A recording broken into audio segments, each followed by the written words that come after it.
goal of the season. It's filled by Hemmings, given away though to Pennant. Flag stays down this time, it's a chance for Jones! And he claims the hat-trick, Kenwyne Jones.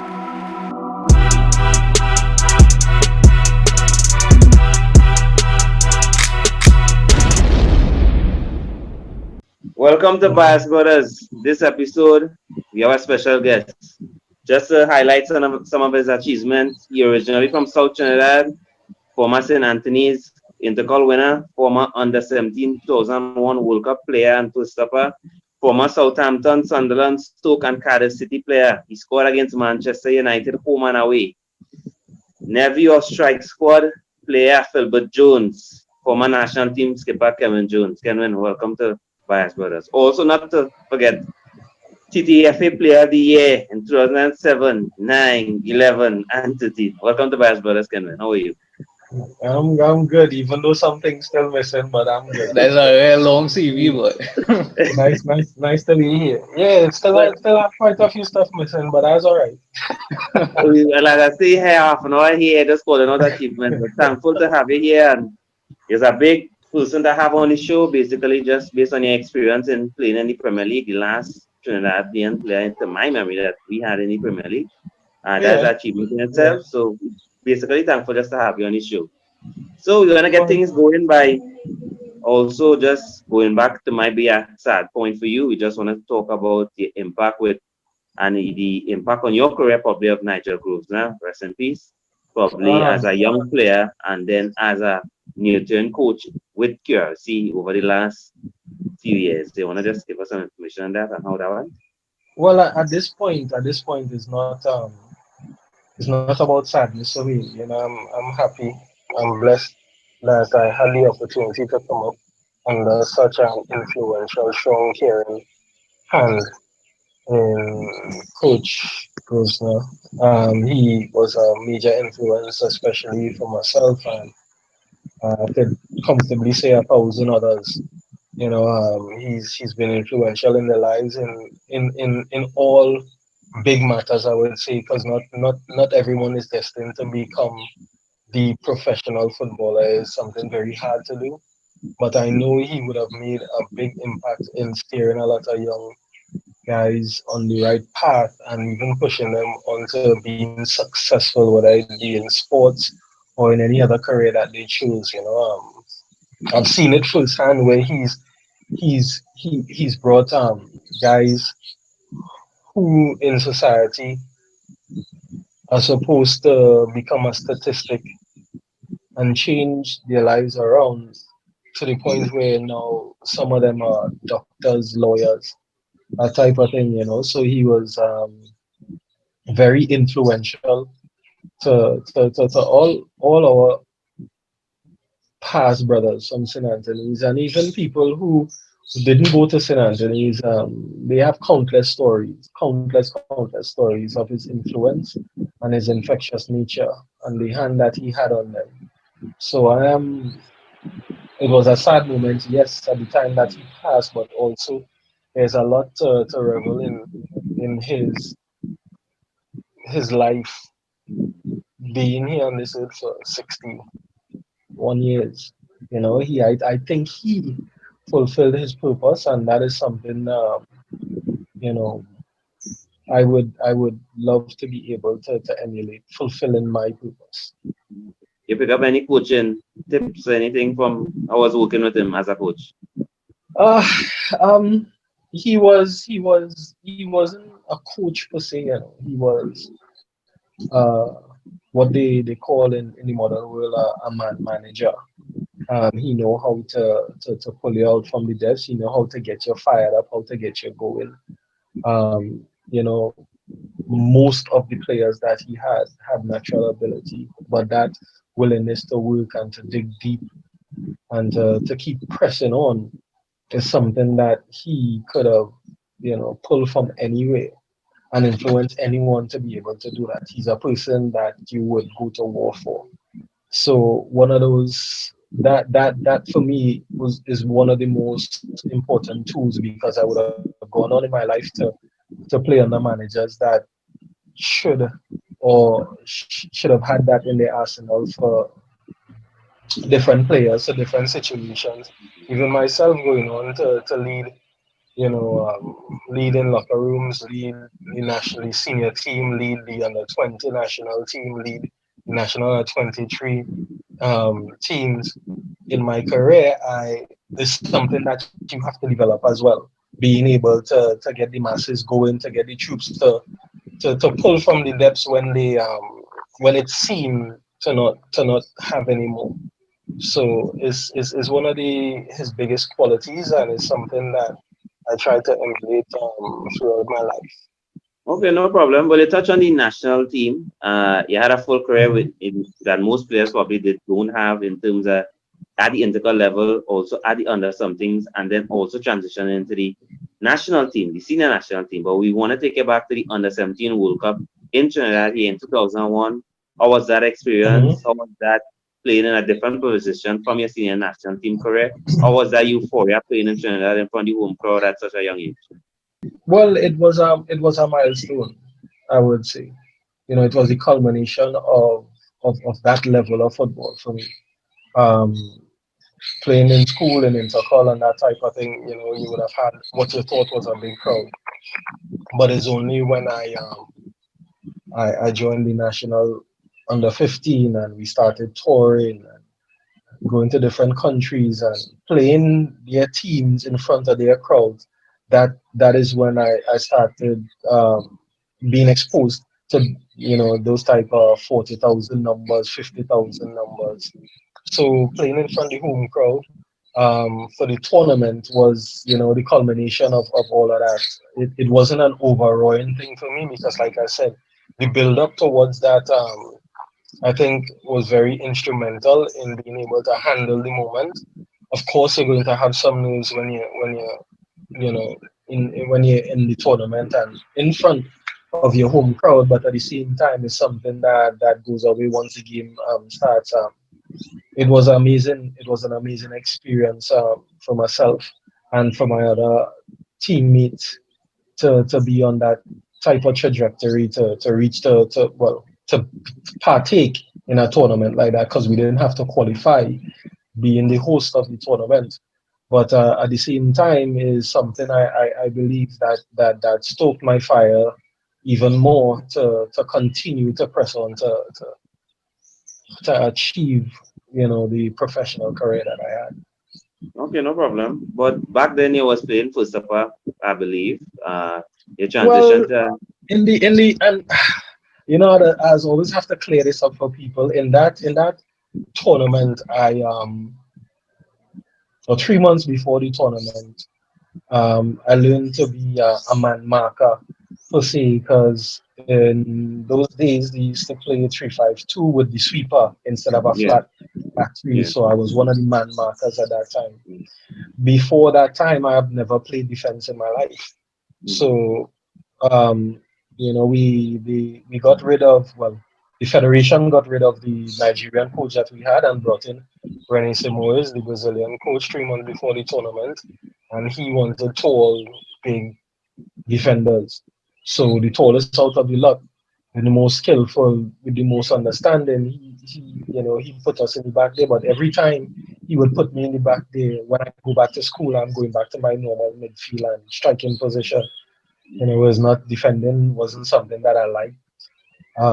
Something that I could do because I learned how to do it, but it's not something that I liked. So it wasn't really a transition from the back to the front for me. So Going to then the there's back a was a wrong rumor transition.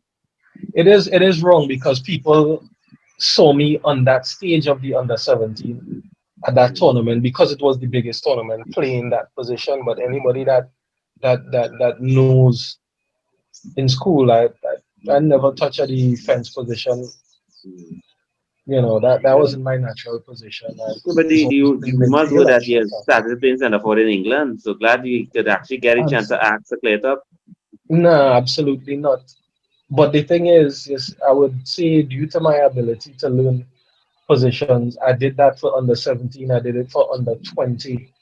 Um, when we used to play the Youth Pro League, I was playing for W Connection. They would put me in the back to play there because they wanted to mold me for that position to stay there, and it's not something that I like. But in the games, when we're down or we're drawing nil and we needed to win, in the last few minutes, go up front, score a goal, we win the game, and that be that. So it's not a case of me or that is my position. It's something that I picked up. I was told during that time, was able to excel in it, and it added to my versatility as a player. Okay, no problem. So as we spoke about England, your time with Stoke City, your time with Sunderland, where you think you performed best? Where you think was prime Kenwyne? Some people say Sunderland, some people say Stoke. How do you feel about it? I think it was Sunderland to me. I can No, understand. they were both different periods. Sunderland, I only had 2 full years, or if you add the time up, I had 1 full season. The next year I was injured for half the season, and then um, the next season I think I had half a season and left. Um, to be honest with you, it was like I say, it's different periods. I wouldn't count it as, oh, I was, my most fruitful time was there. Um, Sunderland was a decent time. I just based onto the scene in the Premier League, that is, because I was at Southampton before that and was having a decent time there as well. Um, and then Stoke was a more maturing part of myself that obviously came into the culmination of us getting into the Europa League and the FA Cup final and that type of thing. So I don't look at any one of those periods as my most, you know, productive time. I think, I was playing in the FA Cup final. oh, that was amazing. Playing in front of 90,000 people. I mean, that wasn't overawing. The overawing factor for me was playing at Wembley. Wembley is That was the the home of new reopened football. Wembley. Yes, Wembley is the home of football. A lot of people dream to play there. I know my dad and my uncle definitely had that dream to play there, and I was able to bring my dad over so he could watch the semi-final and the final Yeah, at Wembley. Um, it was one of the best feelings ever, you yeah. know. And we we lost 1-0, I think he and was the very game unlucky went to on. lose that game. And very much so, very much Yeah. so. But then at the same time, sometimes, um, not undervaluing the talent that our squad had, but we were playing against Man City with Toure and Tevez. So those players that had that special type of quality, you would Yeah. expect them at some point in time to produce something that would win the game. And I mean, we did the best that we could up until the goal, and then after that, I think I wouldn't even say a 50-50 chance. It was sort of like a 60-40, 70-30 kind of chance going in with the keeper. But it's not one of them things that you could do anything differently when it came around. You But are it what was you are the amazing. third Trinidadian to play in the FA Cup final. Well, it's only three of us. It's Oh only yeah, three right, of right, us. right, yeah, You yeah. know, what I mean, it's only three of us. That's those things more than well, a byproducts of being where I was, and those are the things that I cherish most. Being one of three players that had a long career in the Premier League, um, over 10 years, probably one of one, two, three, 4 players to play in the Premier League, or 5 players to play in the Premier League. You know, is not something that you see every day, where a nation of 1.4 million people, maybe 1.5 million people, in the Caribbean, and England is probably 6,000, 7,000, 8,000 miles from here, in a system that, people who have that at their doorstep, all trying to get into, people from the rest of the world trying to get into. So I, I, I'm I'm thankful that I had the opportunity to be able to make that journey and experience that part of my life in that way. All right, no problem. Scarlett, educate the public who's the next Trinidadian to play in the Africa final. Well, it was Dwight. Your can Shaka is low. That is it. That is it. That is Kenwyne, it. So, I don't know if you, well, obviously you're not going to remember this, but I got a picture with you in 2009, so I was grateful for that. Where was this at the stadium? At the airport, actually. The airport? Yeah, by Yeah. KFC side. well, I Yeah, can I well, guess what I be KFC, Scarlett. It the was with pleasure is you. all mine, It was man. with you and Carlos Edwards. So Oh yeah, we was probably going back. See, that's a yeah. golden picture. That But golden picture. Yeah. That it was Scarlett. on one of them old digital cameras, so I don't have it anymore. So. Well, golden is golden, so don't worry about it. It's the moment that That's counts. something. Yeah, the moment counts. It definitely So, counts. Kenwyne, going from, let's say, as I said, one of the few to play in the Premier League, then to play in an FA Cup final, one of the few to play in a World Cup, under 17 World Cup on home soil. How did it feel to now banishing the ghosts that your uncle would have had to live with from 1989 to now be another Jones in the FA Cup World Cup finals in Germany 2006? How was that for you? Well, there's not even another. I am the only one because they didn't make it. Yeah. So I'm the only one. I'm the only one, out of the family line. But again, at the same time, you Yeah. know, um, it's something that a moment that I'm proud of. I'm proud of the fact that I was able to have that sort of connection with my uncle. Him, because I can remember being 5 years old when in '89 when they had their game, just knowing that it was a big moment and euphoria and everything, Yeah. and then being able to have him there at the World Cup, it was an amazing thing for me because that is lineage. And I mean, him and my dad are the people that I grew up seeing play football. Yeah. Mind you, football wasn't my number one sport. I wanted to be a sprinter. Mm. But Serious. yeah, but Serious. yeah, very much so. I Have mean, you Mark Bones on them? I was very good at all sports, to be honest with you. The only reason I didn't um to be a sprinter is that when I went to St. Anthony's College, they had no athletics program. QRC is a place that have an athletics program. You get pushed towards the club. Me coming Okay, from yeah. where I come from, I was playing what it had in school. I understand now. Because You that's know how what I it mean? was at NAPS. When I went to NAPS, I came from Benedict's and I was at the peak of my Mhm, athletics journey. Now when I went to NAPS, it mhm. didn't really have an athletic program, and then I switched Yeah, athletics to football from athletics to yeah, football. yeah. You just play whatever is around because I mean, representing in Central Zone, I was always one of the top youths in Central. I used to do 100, 200, 400, 800, high jump, long jump, that type of thing. So it's something that I used to thrive on, and also I used to play cricket as well. But being all rounded in all sports and being good at it was, it was something in the blood. But getting to St. Anthony's, it was just all right. What it have there, that's what I'll play. So having the connection with him, being able to obviously create history for Trinidad and Tobago, something that took 25 years after their time, um, was amazing. It was amazing to have that connection and also, being able to make history for the country and to leave a legacy for our family that will forever live on is something that you can't take away. You didn't play the Sweden game, but how did it feel to earn your first World Cup point for Trinidad? It's amazing. Again, at the same time, I think we were having a good time because those type of tournaments are for consistent performers and regulars. Really and Mm. truthfully, the bigger teams Yeah, who are yeah. always there, they're not overawed by the occasion because they are always there.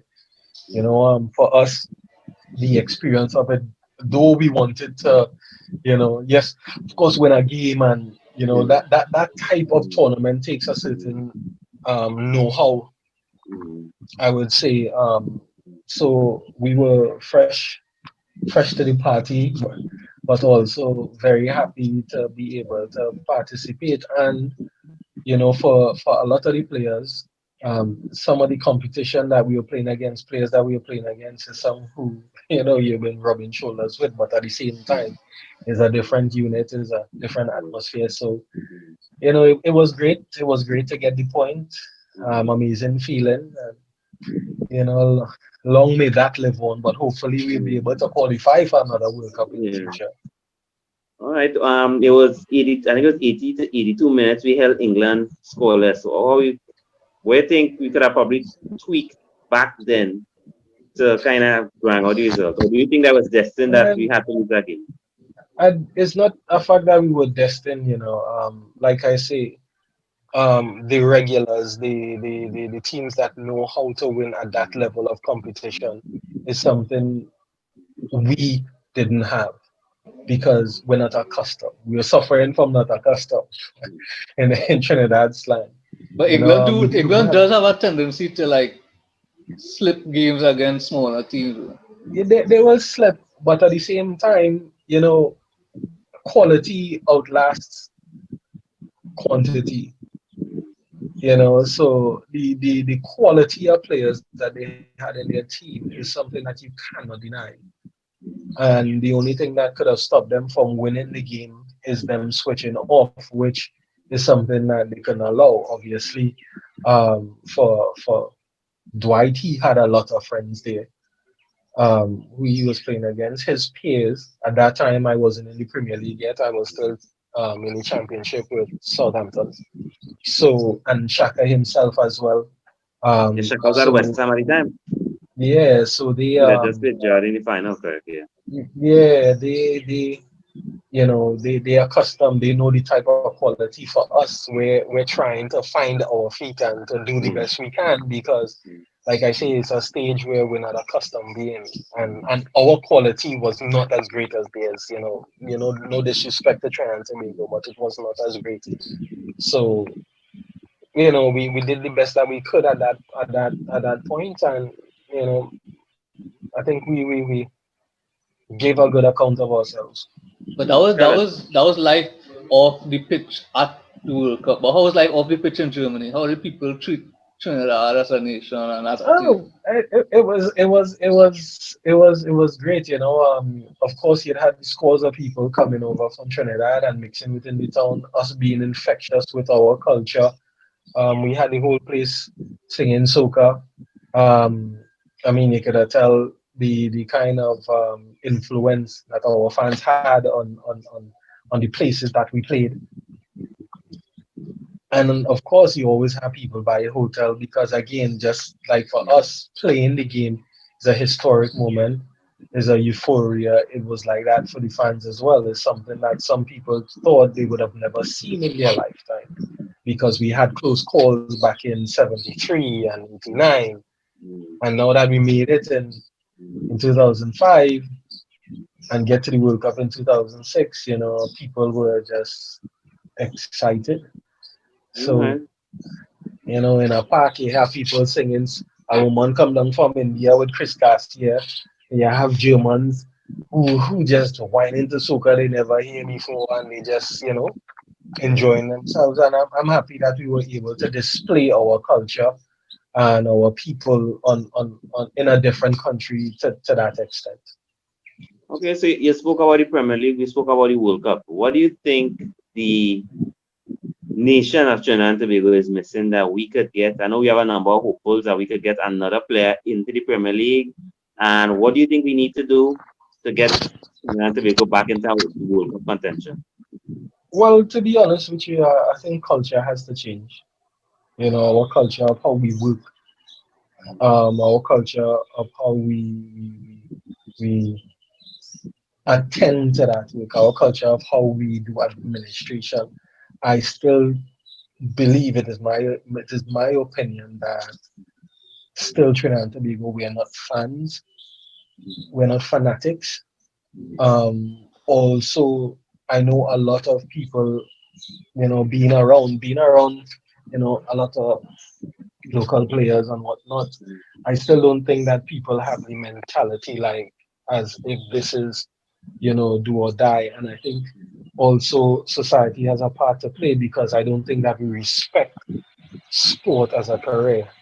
You know, if that was so, I think we'd have a different mindset when it comes to the players and the way that we administrate and the way we do business for sport. But that's not the case. So we have a holistic change to make.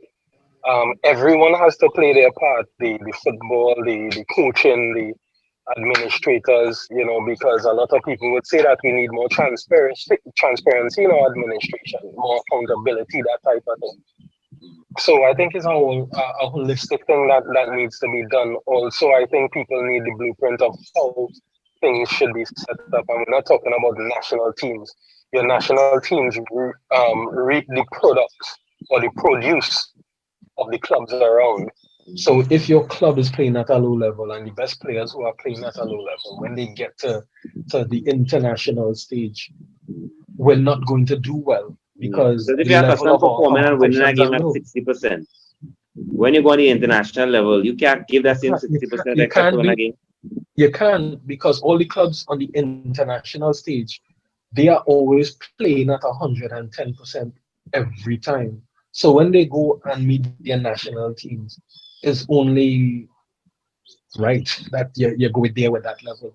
I'm not saying that people don't give 100% when they're playing for their clubs or they're playing for the country. What I'm saying is that our level of competition is very low. It's So a because lifestyle. It's a of lifestyle. is yeah, because like I say again, we don't take it seriously. It's not, and that is not a jab at players. I mean, holistically, we Yeah, don't take it holistically, seriously. even in some You know? quarters they say that they would have liked that the minister of sport actually be somebody who's a fanatic of sport. That sport Yeah, would be but agenda that push. being a fanatical sport for the minister is not going to change the way things should be done. The minister or in the government, they are there to assist. They're not there to take over. Um, Football or any sport, as a matter of fact, it's a private entity. So privately, if we are not up to the standard to be able to run a proper league and have decent administration, you can't expect the minister to do anything. They can aid because remember, they have sport on the whole, the country to take care of. They can't just look after a league. And Okay. even when they try to assist the league, there are problems with clubs because there's not enough accountability going on.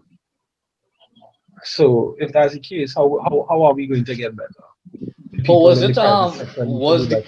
was the case now, how things is now? Was that the same as when you were playing with the national team, like in 2006, 7, 8? I don't know. To be honest, I would think so. I would think so. Well, sorry, I believe so. The fact of me being part of the national team for so long, for 14 years, I've been playing for the senior team, right? And knowing the ins and outs, I think our administration has always been a default, but the band-aid that we had after a certain time was Jack Warner, who used to be pacing out his money, so that will pace over the cracks, right? But even though that is pacing over the cracks, administratively, I think we had a problem. We didn't have proper developmental programs. We didn't have enough structured competition going on for the young ones coming up. So at the end of the day, if that is not at its climax, everything else would fall down. So from that time, you don't have proper youth football going on. You don't have proper developmental programs. We're reaping the benefits of that now. Well, when we spoke to Lasana, he mentioned that it's because we don't have enough people, well, we don't have anybody in high places. Like, okay, it's like how Jack Warner was the president of CONCACAF. We don't have anybody in those kind of positions. And he said that is hurting Caribbean and CONCACAF football as a whole because when you have a Canadian president, he not really taking on the Caribbean. He only studying Yeah, yeah, America, but Mexico, yeah, Canada. but at that level, right? At that level, you can't be worried about who is at the head of CONCACAF or who is at the head of CFU. You can't worry about that because that is there for international competition. And like I say, the national teams reap the produce of the club structure, right? If our league is not at its best, where we can reap the best players when we go into competition, because at the end of the day, no matter what you do, the FIFA funding and FIFA aid and on all these things, that is standard. It would be there, right? But if we don't run proper developmental programs, if our league is at a low level, sometimes functioning, sometimes not functioning, that means we're not going to be producing players with the best talents and consistently doing that. So if you're not consistently doing that, at some point in time you're going to fall short on on the national circuit, and then what do you think is going to happen on the international circuit? The president could be somebody from Australia. It does not matter because what they cannot deny is your talent and your ability to produce results. If our national teams are winning and in the top in competitions, they will have no choice but to give us a look. But that is not the case. I mean, back in 2000, we went to the Gold Cup semi-final. So if they're consistently in those high places, of course you're going to get the attention. It's like anything else. So you talk about fans, and Yep. fans is a critical part of the game. So in Trinidad, we blessed with a number of people that believe that once they kick a ball in a quick span, there's a football fan with an opinion. And we have a lot of national players people would have criticized over the period of time, over generations. I think the only person that we probably think I have never personally heard criticism of would be Russell Atterby. The criticism you would hear of you as a player for the national team. I mean, with your experience playing in stadiums all over the world, would that have affected you at any point in time, or did you feel as though it was unwarranted, or you never just make notice of it? No, absolutely not. I mean, you hear people say all kind of things, but at the end of the day, um, in our country, a mason just tell a plumber how to do his job. A carpenter tell the doctor how to do his job. You know, so a person who, like myself, who got to the level and experience that I have, if I would let a person who understands, who probably never even started school football, or the furthest they reach is playing a fit match, if I let their stuff, their analysis affect me in any way, then I would not have deserved to get to the place that I've gotten to. You Okay. know, at the end of the day, you can criticize anything. The breeze can blow and you can criticize it, but the breeze have a purpose. You know, so people saying what they want and think that they know because everybody always know. You always have a million coaches in the stands, but that's exactly where they are in the stands and not doing the job on the field. So, you know, it is what it was with them. Everybody have their role to play. Well, that is the same thing I just tell people because Juma and I are referees, and everybody is a referee in the stands. Everybody say this decision, that decision. But Come on. when they give them a whistle or a flag, they can't They do don't know what to nothing. do. They don't know what to do. They don't know the laws of the game. You They can't understand? explain So, outside. so how I've always learned one thing in my life, and I learned this from very young. My mother always told me, never argue with a fool. They will beat you with experience and bring you down to their level. So you have to leave them. If you know better than me, if you don't have what it takes to be in my shoes, then it not making sense that I would even take on your criticism because at the end of the day, the bird that flying high does see everything. Mm, Always, that's a different view. mm, But when a lion with a gazelle on the floor, that's all you see. All you could see is escape routes. It have no. Well, oh, that's where he coming from. Well, let me get away before he even come here. No, you're always reacting because the attack springing on you at that very second. So, okay, It would have been different if the people in the fans was playing the football and the people on the field were the ones sitting down and watching. Yeah, But that's not. exactly. It would have been the case. One experience that I had, and this is in England, right? It was a preseason, and a coach had a preseason game going on, and it had this fan in the stands, screaming at the player, "Oh, you're not good. You're playing X and X amount a week, and this and that, and you can't even do this, and you can't even do that."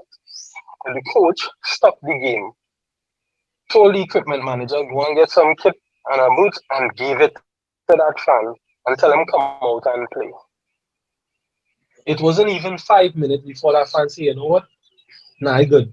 I will never criticize another player in my life," because people don't actually know what it is to play at that level until get there. Yeah. And most of the times, I think that a lot of people they have a secret want to be there, but they just can't. So it comes out in all form. So Because I know the days that I am running up the hill and training, and the days that I vomit in preseason, and the days when I get injured, and I don't see 30, 40, 50,000 people there. You don't have that going on. So if I'm putting in work and you're not there, why would I let you or allow your criticism to phase me? It won't phase because you don't know the work I put in to get there. okay, so did it hamper your love for the national team in any way, the criticism? That way you would probably get any papers from Absolutely not. fans, anything? And no, I represented my country because I love my country. This is where I'm from. I will put Trinidad over anywhere in the world. I didn't do it because Tom in the street might like me, or Harry, or 30,000 people in the stadium might like me. I didn't represent the country for that. I represent the country because this is mine. This is one place that you cannot deport me from. I was born here. I love everything about my country and my culture. Anything after that is a byproduct. Okay. Talk to us about your time in the MLS with Atlanta United. How was that for you? It was a nice experience. The first year it was a club that was building. First year in the MLS, so a lot of things were coming together. I mean, I'm made a lot of of of of, of friends networking. Um, had the opportunity to go and coach there, but I wanted to put away football for a minute to just Mhm.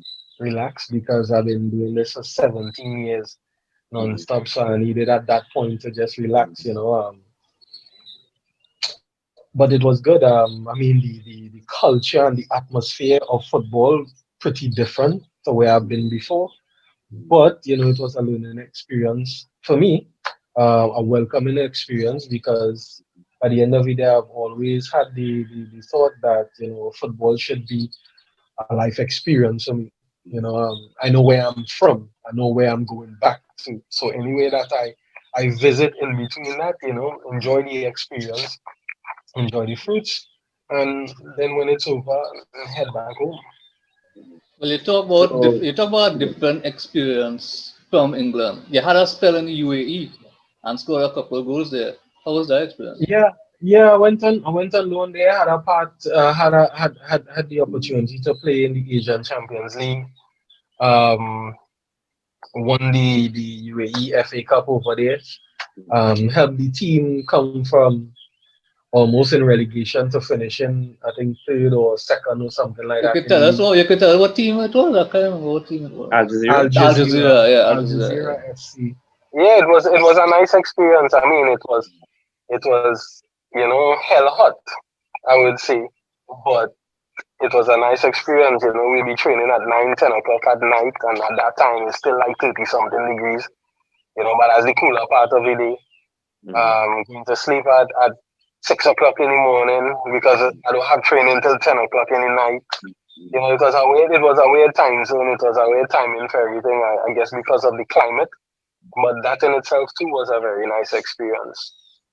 Okay. So your time in the MLS or even calling the end of your career, do you think that was the right time to go, or you had enough? Or I know you ended with an injury that you felt that by the time you got back here. Do you think you had Well, any more to yeah, offer? Or you think that was the right time? the the middle of that year, I got injured before qualifying in Costa Rica. And after that, I did enough to probably be fit for a few games coming down to the end of the season. After I did whatever relevant tests, I had to. I found out that in order to lead a normal life, not even talking sport, I would have had to do 3 surgeries on my knee, right?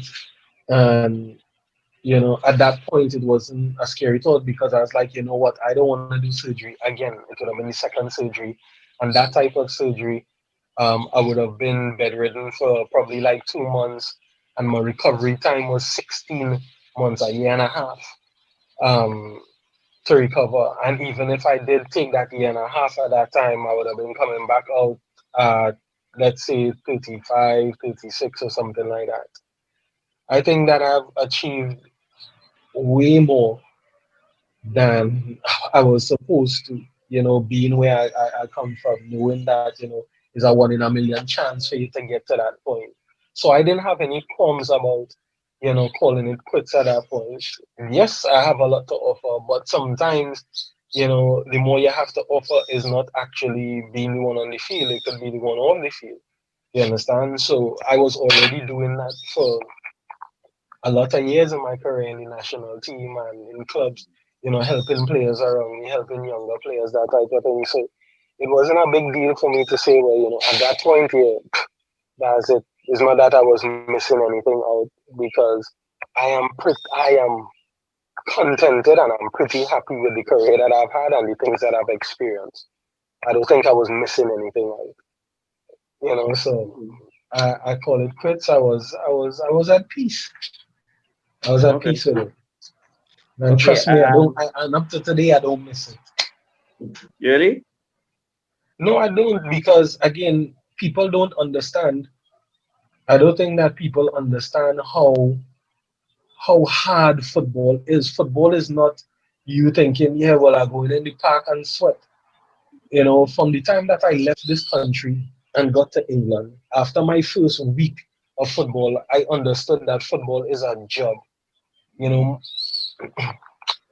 Probably 10% or 15% of footballers who play at the high level and play for trophies and stuff, they get that part of the game. Everybody else is like worker bees. You understand? So you are there, you're training hard every day, don't have time for yourself, or somebody always want piece of you for you to actually enjoy the things that are important in your life. You don't have the time. You have to make a lot of sacrifices where family is concerned, friends is concerned, your home is concerned. So it's not something that, people just think, oh, well, yeah, I'm watching it from the vantage point of a TV and have a beer in my hand and have some snacks, you want to eat some wings. You want to you enjoy the game that way on a Saturday.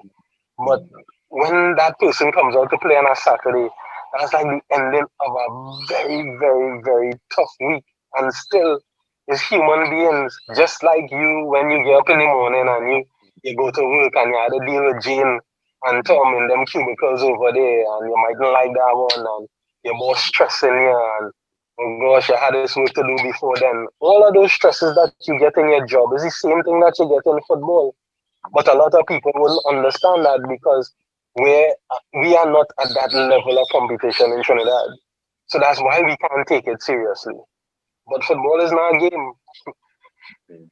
It's more than a Football game. is not a game, it's more than a game. And that's a very true saying, it's more than a game. But only those who experienced it at that level would understand. Well, So just two things. go ahead, Jomo, go ahead. Just two things we want to touch on again with regards to your time in England.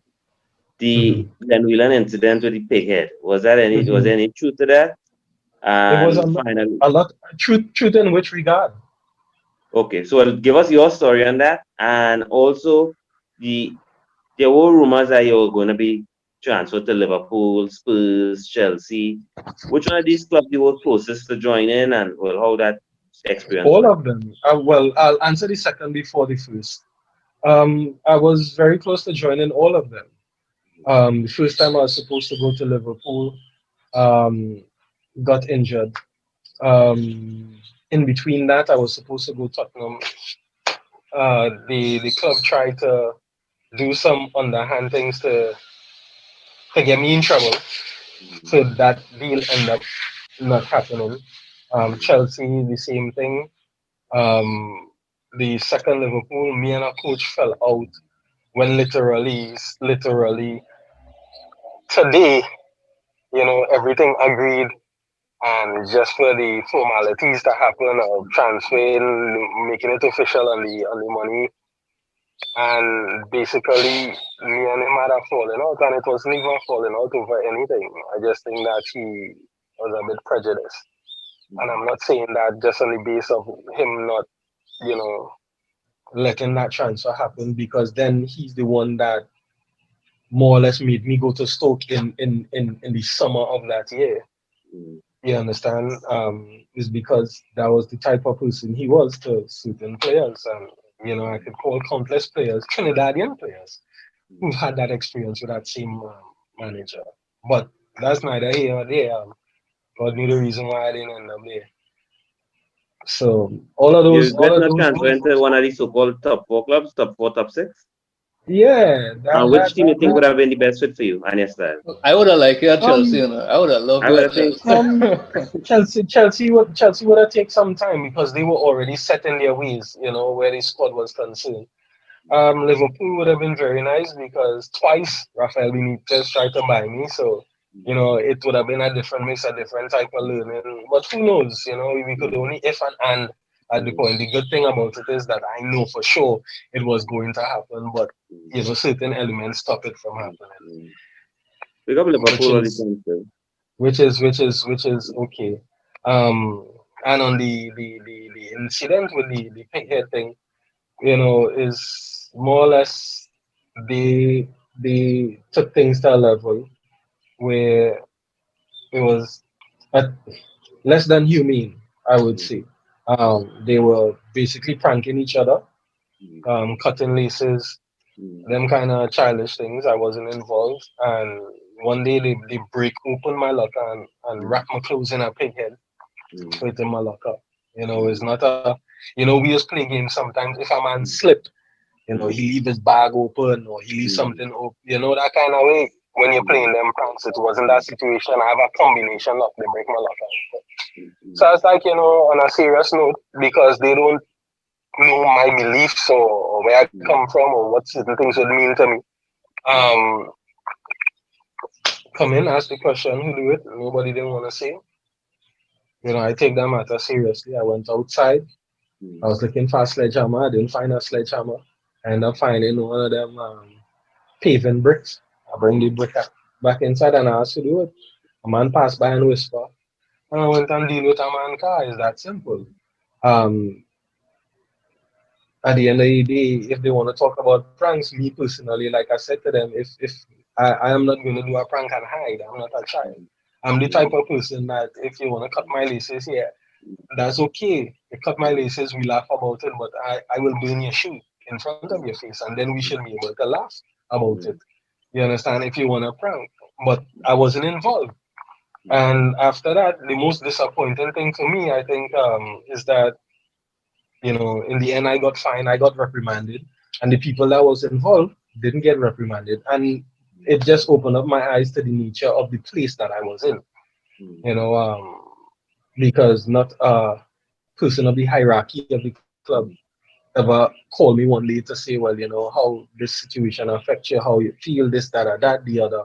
Nothing of the sort. Nobody did anything. So in the end, I look at it as I am pretty much. You think that you own me in that way? I'm not your slave. You're not going to treat me like that because at the end of the day, I'm pretty sure if the tables were turned and it happened to one of theirs, and yes, I'm saying one of theirs, meaning somebody white, it would have been a different story. It would have made the news. It would have been, and I probably lose my contract, X, Y, Z, the other. But nothing happened to them in the end. It just like it gets swept under the carpet. So from then on, if anything made me feel like coming home at the end of my career even more was that situation. Okay, Scarlett. Well, now that you are at the end of your career, a lot Pure, of that career. well, you're Of playing that career. You're career. playing career. Yes. Yeah, you're playing career. Now that you know you're playing career, a few of your peers from the national team would have gone into media like Shaka and Sancho and those guys, but you chose to go into coaching. Why did you choose to go into coaching, and how is it going so far? Well, to be honest with you, I didn't choose to go into coaching. I was helping out my old coach at the point in time, and that's just something that I'm doing for the moment. I'm a jack of all trades. I'm into administration, I'm into media also. I choose when to do certain things. It's not that I'm going to stick to one thing because I've been sticking to one thing for quite some time now, you know what I mean? So I want to switch it up and be able to express myself in different sectors and see where that takes me. I've never been one to limit my possibilities. So, you know, whichever which one of them, or if all of them are successful, I do all. It's just that. But at the moment, I'm doing part coaching. At this present time, I'm in school doing a degree in sports management. Um, I'm a Okay, that's good. That's I'm good. a Good. I'm a I'm a budding enthusiast. I'll say because I care about my country, so I'm involved in a little politics as well. Wherever that leads, it leads. But at the same time, all in all, everything that I do is for the betterment of my country. The things that go on, the things that we need to see, because we're all most of the people in the country are fans. We never like to start with ourselves first. We always like to sit in the bleachers and say, well, this one not doing this and that one not doing that, and who should be doing X and who should be doing Y. When we ourselves, the individual, choose to do nothing but yet criticize. So I choose to do something. You was coaching a school. It was QRC. QRC. QRC. Still coaching them. Right. Still coaching them. How was the Premier Division last season? Well, I didn't. I took up that job January this year. 2 years ago, I was assistant to deceased Nigel Grovsner. Did well, and after he left, they contacted me to be the head coach. This was supposed to be my first season. I was done in the mood again, the team prepared and everything to come out Yeah. and do some damage, in the season. But unfortunately, we have the pandemic going on, so we just have to wait and see what when things open up, how football is going to, or sport is going to move forward, and then we'll take it from there. I mean, as much as I want to see you succeed, I hope you lose both games. Well, I hope you lose to Naps. I hope Well, I hope you beat Naps and you well, lose to Benedicts. what I would say is that I am building from within the school. I'm not going to go to Tobago. I'm not going to go to the north. I'm not going to go to the east or the west to look for players to bring to the school so that I can have the best team talent wise. I am a person I like to coach. Coaching means teaching. So if I cannot coach and teach and get my players better than they are for them to improve, then it means I can't do my job properly. So That's where do just you see my Coach Jones opinion. going? Where do you see Coach Jones going? Where do you see Coach Jones' career taking off to go? Well, it can go anywhere. I just turned 36 this year. God willing, I have a long life to live. So you have a lot of years for anything to happen. If coaching is what I am meant to do, I'm pretty sure that I will find my way in to the to the highest height. Like I said, as soon before I even retired, I had the opportunity to coach in Atlanta's academy, but I didn't. I wanted to give football a little rest. I wanted to decompress from it all. So, I mean, I have a lot of networks out there. If I want to end up in coaching, I can. But me personally, if I have to coach, I have to coach at home first. At least help the youth, try and expand their mind a little bit, and give them a taste of what it is like on the professional circuit so that they would have the knowledge to go about whatever path they choose in. I'm not just gonna leave and say, well, just because I want to do a job, I'll coach somewhere in some other country. I like home. I like home, and I'll continue to like it. Okay. So you think you would want a position as a national team coach, whether it's under 17, under 20? Well, last year, was it last year? Yeah, last year I was assistant in the under 17. We took them to Florida for a tournament, got them to the second round, which national team had done for a long time. Since probably like 2009 or something like that. So I had a really nice experience with that. I That like was with working children. with that type of yeah. I I like working with that type of age group because that's the age group that that's supposed to be moving on to the next step. And also it's what I like to call the I know stage. That's the stage where you know everything. You've only been existing on Earth for such a short time, but you know everything. Everything they tell you, oh my, yeah, I know. But it's a very good age group to work with, and I enjoy that. And who knows if in the future things would move up a level, it will. Who knows where it will go? I can't say right now. Well, this was a topic I was doing for a research paper, and I Mhm. was wondering why former players don't go into refereeing. Like why refereeing is not an Into option. refereeing, Yeah. uh, the referees, the guys, is the people everybody loves to hate.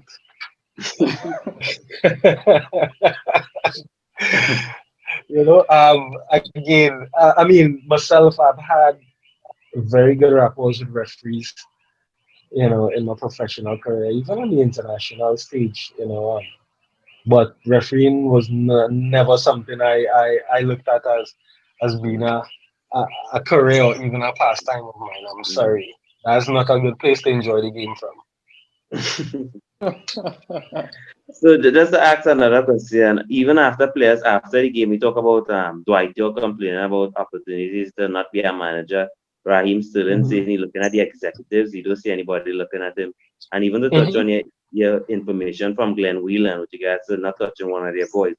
What do you think Mhm. about the Black Lives movement in terms of players kneeling before matches, etc., and exposing different racist experience you would have had in England? How do you feel Well, about it? Would you have been experienced it at any point in time? And yeah, how do you think we can move forward? I've I have experienced racism, throughout my career, and yes, right in England.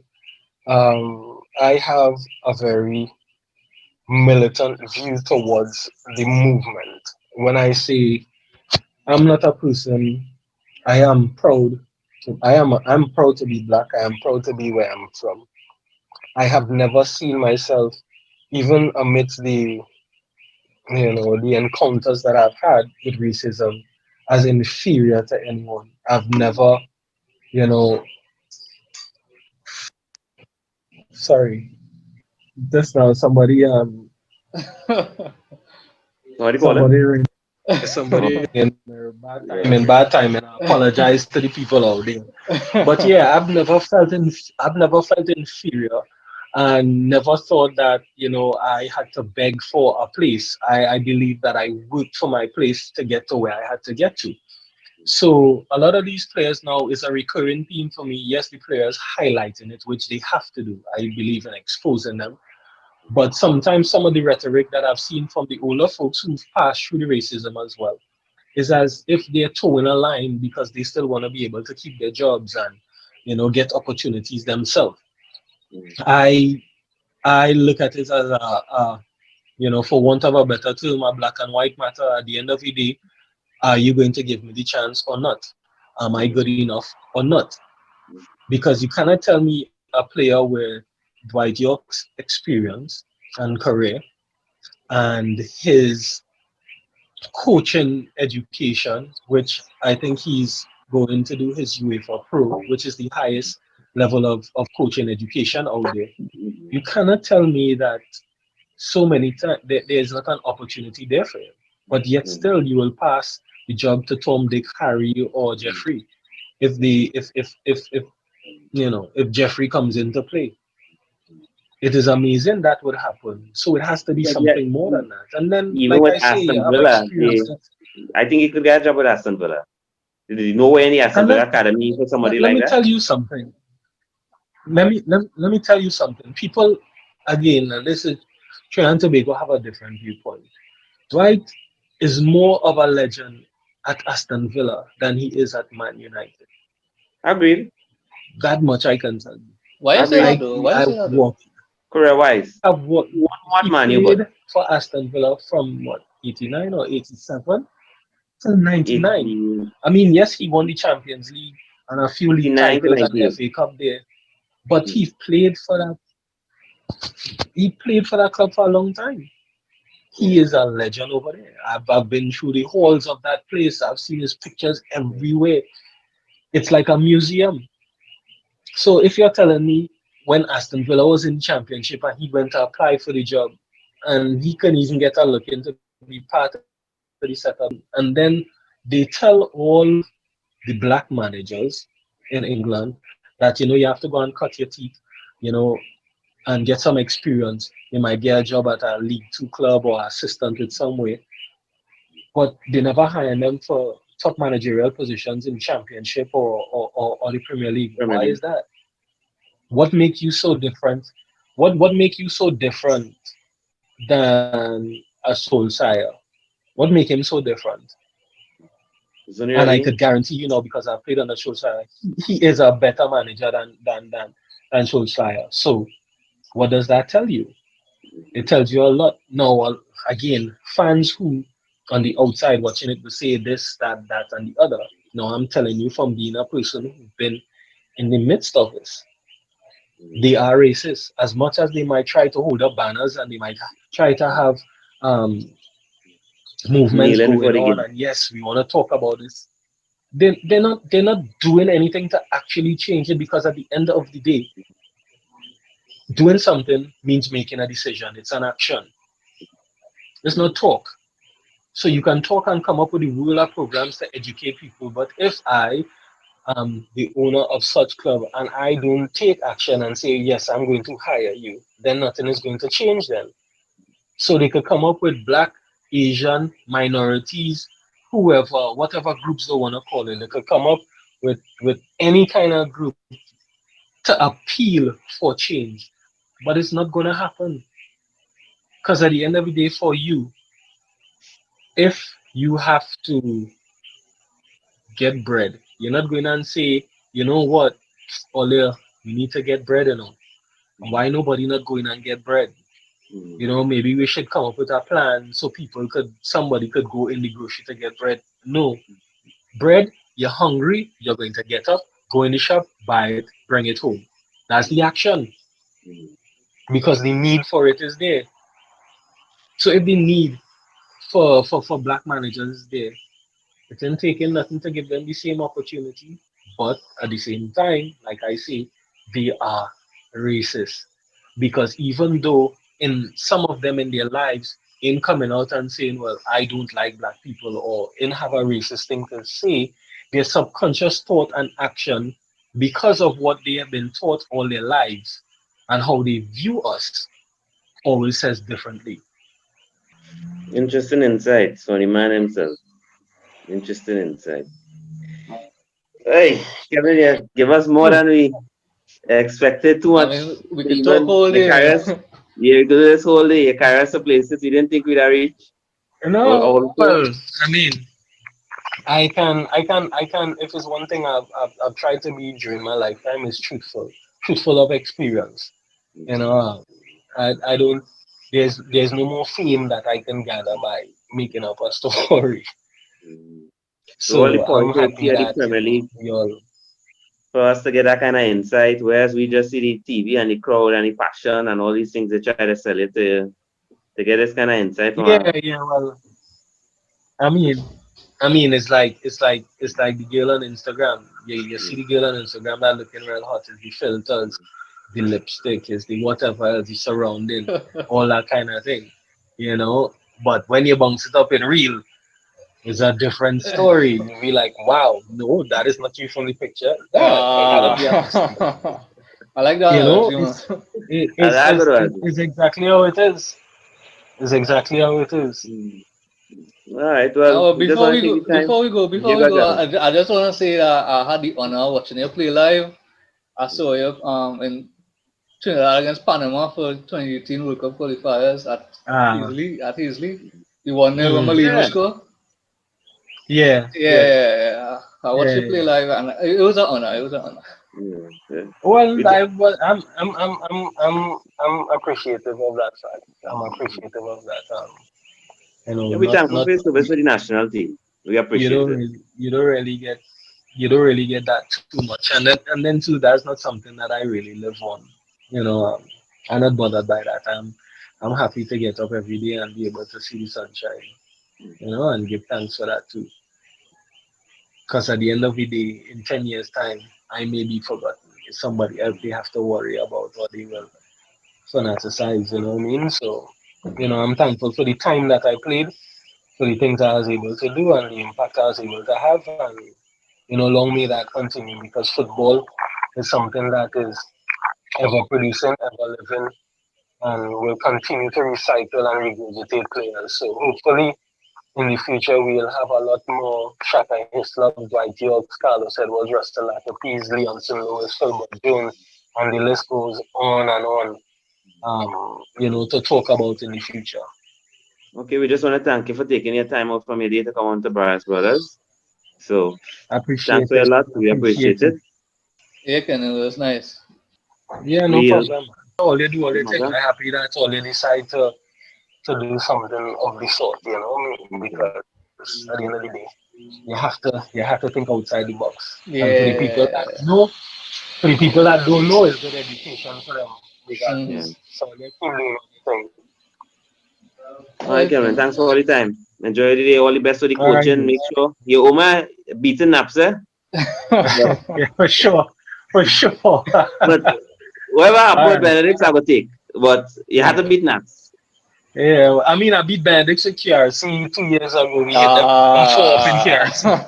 that's not a, We it's not didn't a beat all big of deal. QRC after the boy died. I think after Will Tyson died, we beat all up in QRC. Mm-mm. You probably wasn't there Last yet. year, all they wound up playing KRC. All they would have played on, that was probably the year before. Yeah, the year before. But no, I know 2018 Hmm. when I went there, we hit them 4 up in the ground because Carrington is all the coach. Yeah. Who's the coach right now? Okay. Yeah. We performed them some 4 nice ones. No worries. All right, Cameron. Thanks again. All We'll right. be in Yeah, touch. brothers. So let's stay up. Thanks for coming on. You too. Yeah, man. Yeah. Mhm.